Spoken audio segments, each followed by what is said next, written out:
¿Cuándo vi por primera vez el bebé de Rosemary? Cuando era muy joven, cuando yo estudiaba en un colegio religioso y fue a ver el bebé de Rosemary. Eh, entonces decidí ir a un cine que yo no conocía, que obviamente no existe más como el 99% de los cines que conocí, y no me acuerdo cuál es el uno que existe, creo que es Lorca, eh, en un cine de Avenida Corrientes al 800 que se llamaba Rosemary. Eh, por supuesto que fue mucho, mucho, mucho después del estreno, ¿no? Mínimo 10, 11 años después del estreno en Argentina, que fue a fines del 68. Y me parecía curioso que dieran una película, algo conocía de la película, pero no sabía que Rosemary le pasa esto, le pasa aquello, ¿no? En la película. Pero por una cuestión de curiosidad, ir a ver una película que se llama Lo de Rosemary, un cine que se llama Rosemary. Yo pensaba que era un regalo después, ¿no? Este, o que decías Rosemary como clave y te daban un regalo, ¿no? Eh, y era un cine muy chiquitito, era un cine de cruce, ¿no? No era un cine de estrenos, ¿no? Y entonces cuando había otro por Corrientes, se llamaba Rotary, que quedaba al 500 de Corrientes, que estaba todo lleno de cines, ni hablar la Valle, ¿no? Y Rosemary, sí, en el cine Rosemary daban el bebé de Rosemary en un doble programa, eran dobles programas, con otra película del mismo Roman Polanski, que yo ya había visto en la Cinemateca, en la Sociedad Hebraica, con una de las primeras de Polanski, anterior a Rosemary, que es el Cul-de-Sac. Entonces me mandé a ver el doble programa que no conocía. Yo había visto de Polanski, calculo que Barrio Chino, calculo que había visto la ópera prima, también en la Hebraica, El cuchillo bajo el agua, filmada en Polonia, eh, y La danza de los vampiros, seguramente. Pero no más. No había visto las que vendrían después de Barrio Chino o antes, ¿Qué? Hay una película que se llama ¿Qué? De Polanski. Macbeth, el Macbeth de Polanski no lo había visto, no había visto Tess con Nastasia Kinski, que se estrenaría ahí al poco tiempo. Y vendría Polanski a la Argentina, vino con Nastasia Kinski, que fueron pareja. Bueno, Polanski no dejó nadie suelto, ¿no? Eh, y, y bueno, fui a ver la película y tengo un recuerdo muy lejano, ¿no? No de la película, que la vi muchas veces, pero que se cortaba continuamente la proyección. Y yo en ese momento dije, no sé por qué está pasando esto. Pero primero pensé, el proyectorista fue atacado por el demonio, ¿no? Algo le pasó. Entró el hijo de Rosemary a la cabina. eh, pero era rarísimo, pues se cortaba cada 10 minutos la proyección. Y además la copia era muy mala. Y después, bueno, con el paso de los años fui digamos, como una aproximación a lo de Rosemary era interesante, pero era el bebé de, no se sabía quién era. La otra no, Cul-de-Sac, que tiene un par de escenas, no digo sexuales, ¿no? Pero François d'Orléac trabaja en la película, que fue hermana de Catherine Deneuve, que murió muy joven en un accidente de d'Orléac, tan linda como Deneuve, a los 27 años murió. Aparecía medio corriendo desnuda en una playa, en una gran película de Polanski, esta Cul-de-Sac. Pero eso estaba completo. Y después, bueno, me fui dando cuenta, obviamente, a través de informaciones, con el paso del tiempo, especialmente a través de la revista Humor, que cuando se había estrenado en la época de la dictadura en Onganía, lo de Rosemary, de acuerdo a lo que leí, se había estrenado con cortes. Con cortes no implantados por Miguel Paulino Tato, el censor del cine argentino que vendría después, ¿no? Sino por los que dirigían el ente de calificación en los años 60, ¿no? Especialmente de 66 en adelante. Y especialmente la habían sacado casi en su totalidad, por lo que me han dicho y por lo que he visto, y tengo, o por lo menos la copia que vi en su momento, le sacaron los sueños que tiene Rosemary en la película, que no son sueños muy protectores, ¿no? Eh, donde aparece alguna iconografía eclesiástica en el sueño, ¿no? En uno de los sueños especialmente. Y además había tenido tanta pasada la copia, que estaba medio hecha pelota la copia de Rosemary. Porque no es que, bueno, vos pasabas el material fílmico, esto se estrenó a fines del 68, y ya estábamos, no sé, 10 años después, tal vez era una de esas copias que había empezado a circular 10 años antes, 10, 11 o 12 años antes. Bueno, efectivamente vi Rosemary totalmente cortada. Después, cuando la volví a ver en la Cinemateca más adelante, vi la misma copia. Es decir, los sueños yo nunca los vi en cine, nunca los vi en pantalla grande. Eh, Cuando salió hace mucho en VHS, ahí sí vi completa la película, las 2 horas que dura. Contemplemos que más o menos le faltaban 10 minutos a la película. Que no le quitaba ninguna intensidad, ni ninguna parte fundamental, pero toda la parte onírica de lo de Rosemary no estaba, digamos, en las copias que circularon en Argentina. A partir de ahí empezó mi fanatismo con la película. Es decir, por el hecho de verla por lo menos completa en un video en mi casa, ¿no? Digamos, es ya de por sí, esto ya lo dije varias veces, lo escribí, para mí una de las grandes películas de la historia del cine. Si tengo que elegir una lista, 100 películas mejores que vi, esta está segura, y no sé si está entre las 50. Pero no únicamente porque se trate de un tema que nos atañe a través de este seminario, o tenga que ver, digamos, con los parámetros del seminario, sino que me parece que es de una elegancia narrativa, de una fortaleza narrativa, además, que pocas veces puede alcanzar el cine, ¿no?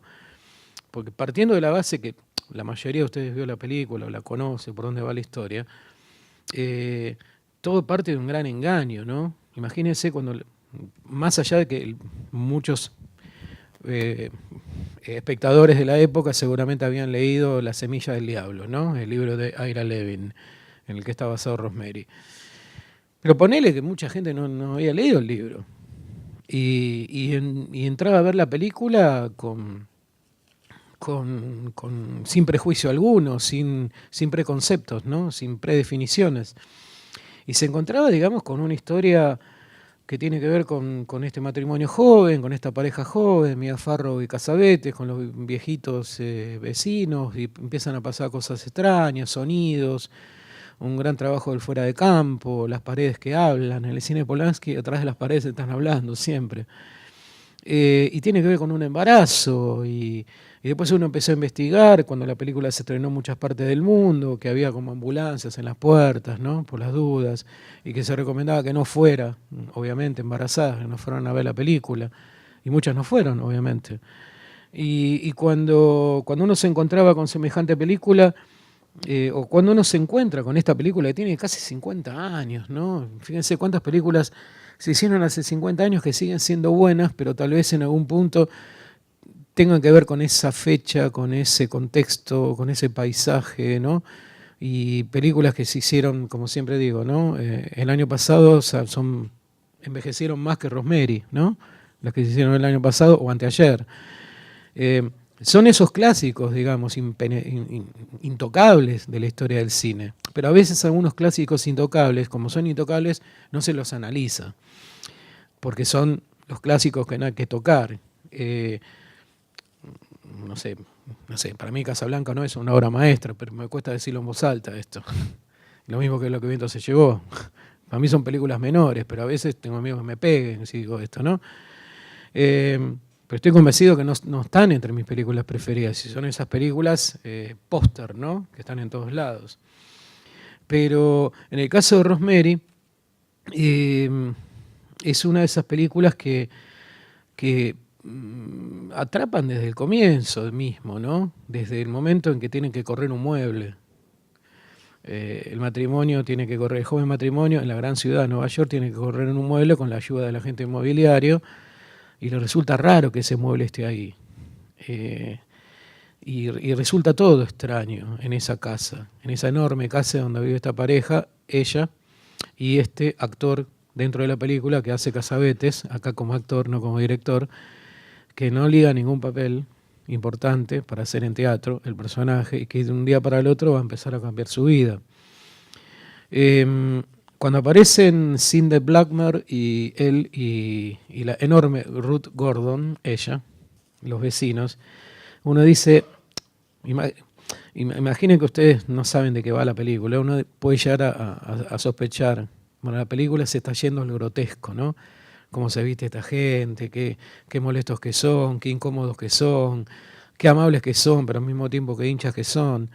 Están como protegidos, se ponen muy contentos con el embarazo de ella. Y son dos personas muy amables, ¿no? Una amabilidad, pero casi insoportable.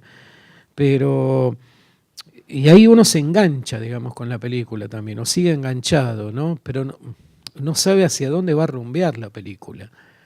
Porque en ningún momento, salvo con las secuencias de los sueños, uno imagina que algo puede llegar a suceder, digamos, con Rosemary y lo que está gestando. Después es una película, entre otras cosas, y trato de terminar acá, porque la película duró 2 horas y después quiero escucharlos a ustedes y hablar un poco más. Es una película que fomentó la venta del Scrabble, el jueguito con las letras y los cuadraditos. ¿Para qué? El Scrabble, pero el que inventó el Scrabble se compró un país, ¿no? Después de esto, porque van a ver que en un momento Rosemary juega esa especie de Scrabble. Yo jugué al Scrabble y traté de no formar la palabra que formó Rosemary.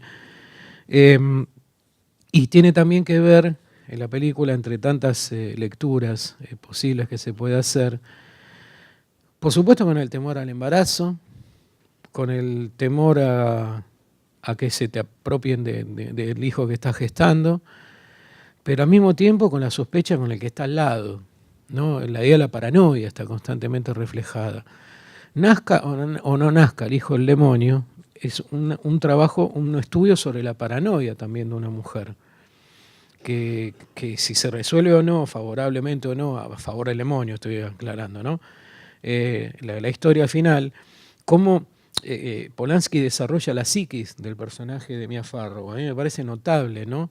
Como un personaje que va perdiendo todo y a veces no se da cuenta que quien está más cerca de ella tiene mucha incidencia en este desarrollo.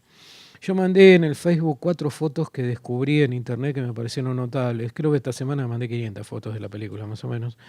Pero, pero mandé 4 de espacios vacíos. De,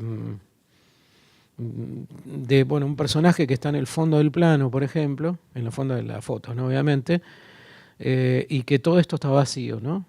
Cómo se construye un espacio en el cine a través de una puesta de cámara. Me parece que eso tiene que ver también. La incidencia que tiene este hogar donde viven Guy y Rosemary es fundamental y cómo lo filma Polanski. Y hay un plano, y acá termino, que a mí me atemoriza y no pasa nada. Esos son los planos que me gustan en el cine de terror, que no esté mostrando nada y me intimida igual. No es que me atemorice, me inquieta. Es un plano desde la cocina, desde la subjetiva de Rosemary, que está con ella, con la vecina, están lavando los platos y demás, los cubiertos. Y Rosemary mira al costado, ¿no? Está, la señora vecina está acá, Rosemary está atrás, y mira para allá y se ve, no acá inmediatamente, sino allá en el fondo, un sillón de espaldas a alguien, a que no se ve con nitidez, y lo que se destaca en el plano, desde la subjetiva de Rosemary, es el humo de los puros, de los habanos. Y Rosemary mira eso. Y bueno, son esos planos que para mí hacen historia, ¿no? Como sin nada te puede llegar a intimidar y asustarte un poquito, ¿no? Decir, ¿qué está mirando Rosemary? ¿Por qué no vemos más nosotros? ¿Qué se está gestando a espaldas de ella? ¿Qué información no se nos transmitió? Y nosotros queremos saber, y ahí aparece la elegancia de este sujeto peticito, Polanski, para contar esto. Polanski tiene 83 años ya. Y pasó las mil y unas, y bueno, todos saben lo que pasó con su esposa, con Sharon Tate, luego del estreno de Rosemary, con el clan Manson, que asesinó a su mujer, que estaba embarazada de 8 meses. Y enchastró la mansión de sangre. El destino era matar a Polanski, pero Polanski no estaba en ese momento por Manson y sus acólitos. Una mujer hermosísima, una mujer que excedía la palabra belleza, Sharon Tate, una modelo que había trabajado en La Danza de los Vampiros, ¿no? La chica de La Danza de los Vampiros. Y bueno, y después de esto, yo creo que acertadamente más de un crítico amigo dijo, y acá le robo la idea, o por lo menos le robo el concepto a más de uno, y lo reconozco, que también, digamos, la muerte de Sharon Tate marcó el fin del hipismo. No únicamente Woodstock, sino también el desastre de la muerte de Sharon Tate. O el fin de una utopía, ¿no? Un mundo más libre, más desprejuiciado, endrogado o no endrogado es otra cosa, pero sin ataduras, sin tabúes, ¿no? De repente los fanatismos en el cine podían provocar esto. Bueno, nos vemos después. Gracias.